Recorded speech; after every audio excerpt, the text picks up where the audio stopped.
I want you to leave now. Reception తర్వాత పోతలే. Reception లేదు, ఏం లేదు. Get out. నానా అవుట్. నానా గెట్ అవుట్. నానా 80 రోజులైందన్న వాడి ఇంటి నుంచి బయటకు వెళ్ళి. వాడు ఎలా ఉన్నాడో తెలియకుండా ఎలా ఉండగలం? 80 రోజులు కాదురా, 82 రోజులు నేను వాడిని ఇంట్లోంచి బయటికి పంపించి. ఒక విషయం చెప్తాను, గుర్తుపెట్టుకో. లైఫ్లో ఏ సబ్జెక్ట్ అన్నా డీప్గా వెళ్తే మిగిలేది జీరో. నీ తమ్ముడు ఇప్పుడు ఆ జీరోకి చాలా దగ్గరగా ఉన్నాడు. నాయనమ్మా, నువ్వు పిలిస్తే వస్తాడు నాయనమ్మా. వాడికి ఏ హెల్ప్ అయినా చేయగలం కానీ వాడి నొప్పిని షేర్ చేసుకోలేం కదా. అయితే ఇప్పుడు ఏంది? వాడిని అట్లా వద్దేద్దామా? Suffering is very personal Gautam. Let him suffer. నీ చేతులలో ఊయలలుగే ఆ సంబరమింకెప్పుడు,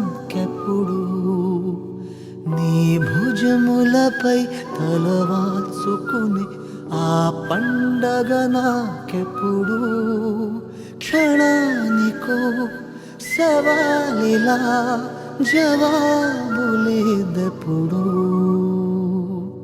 నాన్నా నువ్వు నా ప్రాణం అనిన మిమ్మల్ని కలవడానికే వచ్చా. నానా,